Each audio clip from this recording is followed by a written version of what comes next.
Chirag Patel. Could you please give us a call back at 256-265-5150? Madison Emergency Route. Thank you. I moved in this neighborhood about 2 months ago.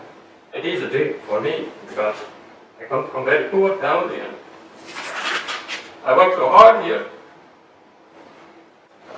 He had a spine surgery, so he is able to move his little hands, but he don't have any feet, so he cannot hold any.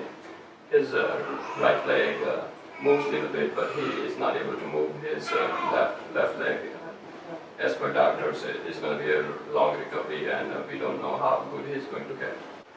He was just walking on the sidewalk that he does all the time, and he was and the police car showed up over there, and after police told him to stop, he stopped, and he was telling them no English, Indian, and he was telling them in English house number and pointing towards the house.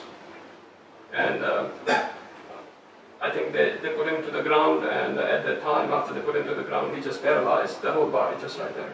Why do you think this happened? I didn't suspect. I really don't thought like this would happen, so I really don't know, because he is a very not a suspicious guy or anything. He just walks and minds his own business. He didn't step into anybody's property or anything. No, not step into anybody's yard or anything.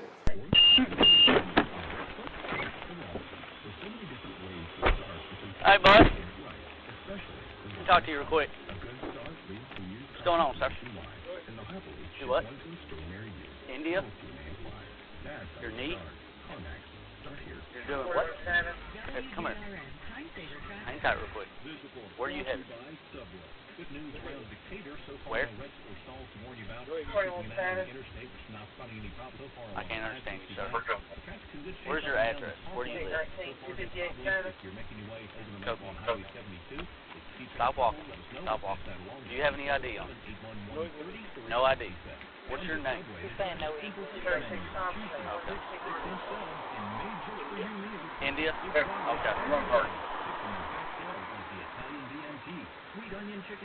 Do you live here? Do you live in this neighborhood? Where's your address? Where are you going?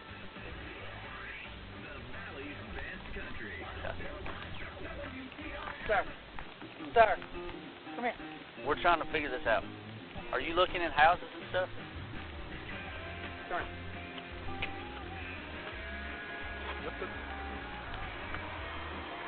Stop. Do not jerk away from me again. If you do, I'm going to put you on the ground. Do not jerk away from me one more time. Do you understand? Do you understand what I'm saying? Do not jerk away from me again. Wait a second. Sit tight. Relax. Relax. Stop trying to jerk away from me.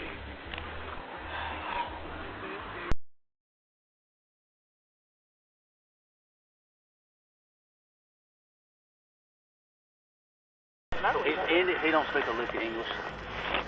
You're all right. Put your legs on it. You can walk. Stand up. Stand up. Can you stand up? He can't speak any English. He just won't stop. Yeah. You understand English? How? Sir, what's your name? Sir? Where do you live? Why are you in this neighborhood? You just talked to me in English and you're telling me no English. You can understand English. Do you live in this neighborhood? And if an American citizen were to be beaten up like this when he would be out on a walk in Delhi or Mumbai, all of America would be up in arms. This happens to an Indian citizen, an unarmed Indian citizen who is out for a walk and is a victim of racism. He lies paralyzed in a hospital. I don't know if you've seen the pictures, Mr. Batra, but if you have, then you would consider A, the greatest act of inhumanity has been done to him. I'm asking you why this happens. An Indian man is out for a walk, unarmed. He's just walking on the road. Some crazy, paranoid American. Should not happen. 1 minute, please. Some crazy, paranoid, probably racist American picks up the phone and says, "Brown man spotted. Mr. Policeman, please act." And immediately Mr. White policeman lands up out there and says, Mr. Brown man, what are you doing here? And the brown man says, let me complete. The brown man says, I don't speak English. Then they say, put your hands up in the air. Right? They say, we do a pat down. They push the man down so hard. They thrash him so hard without any evidence of any guilt. I mean, this does not happen even, I would say even the most barbaric country, this kind of open racism would not happen. What was his crime? What was his crime apart from not speaking English and having brown skin? There was no crime. So any man, so one second, Mr. Loka, one second. No, Mr. Loka, I have brown skin. No, Mr. Loka, I have brown skin. I go to America, I go on the footwalk somewhere, right? And I am held by a policeman and I just look around. I happen to be looking around and some paranoid American picks up the phone and says, brown man seen walking around early in the morning, catch him. And then the policeman land up there. And if I'm not able to communicate back to the policeman in English, then the policeman will treat me exactly in the same way that they treated Mr. Patel. What image does that leave you of America today? Oh, it's a terrible image. And I'm not disagreeing with what you're saying at all. I think that's exactly what happened. Is somebody who looked different from other people in the community aroused suspicions by somebody who was paranoid and called the police, and then went terribly wrong. No. The first is that it's a well-known fact that your policemen, especially in the cities of the United States, they can be very aggressive very quickly. I think they need to learn a lesson or two in the decency with which police operate from your cousins across the Atlantic, from the British police. The second point which I want to bring out is that America is a very insular society. In America, there is very little understanding, despite the fact that there is a vast population of people in America, hundreds of people, tens of millions of people who do not speak English, Latino speaking, Spanish speaking, all sorts of people who are there in America. And in this constituency, I believe 1 on 10 people who reside there are of foreign origin. And there are a number of people who do not speak fluent English in America, but I'm sure if they are white, they do not get this kind of treatment that this Indian citizen unfortunately was a part of. Finally, Mr. Batra, you are saying they should have called you and sought your assistance. Now, may I ask you, are you willing to offer them services for free, or like every other American lawyer wishing to charge them an arm and a leg? People may not be able to afford your fees. Please understand, in situations like this, American lawyers are not necessarily what a family would be thinking of. They would be thinking of seeking assistance from the normal recourse of law. And the law, unfortunately, is not supporting them. I'm sorry to say that, but America has to do some inward looking. America is not looking inside and pontificating to the world. That your officers have done a great job in defending your country, then by that same logic, will you allow American citizens to be beaten up and paralyzed on Indian streets by Indian policemen? We turn around to you when that happens and then say, by the way, these policemen defend my country. It's generally acknowledged that American police has been profiling racially, though the ones at the receiving end have largely been African Americans for the last multiple decades, not today. The Rodney King affair, 91, LA burned for a number of days. Again in Ferguson last year, we found the community take to the streets. Now, that itself is a symptom that over 40 years, the community starts burning up the city, only then the police takes action. Absolutely. The police covers up and protects their own, and they only start acting. And in LA also, there was a commission and the reform did not set in till about 10 years later, and they are still not fully reformed. New York has had a reform, but it's not a fully mature reform. And our post 9/11, what has happened is the American police has got more militarized.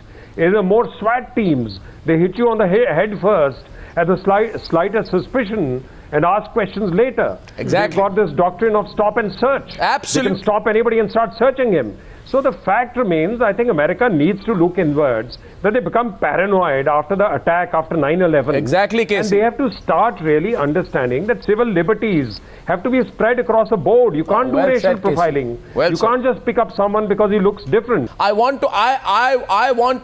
to today question whether in America, where there was the headline non-stop for days on end of what happened after the Ferguson incident, I want to know how much time the American media and all of America is doing, talking about what happened to Suresh Bhai Patel. That is freedom. Yeah. You guys thump your chest about freedom. I agree. Freedom is about the ability to walk in the street without being harassed. Not every police officer who has a very dangerous job has gotten the message about ethnic diversity in this country. Not every person in America has gotten the message about the need for ethnic diversity all over the country. They see somebody with brown skin and they freak out. So and that's what happened with poor Mr. What do you Patel. mean they see somebody with brown skin and freak out?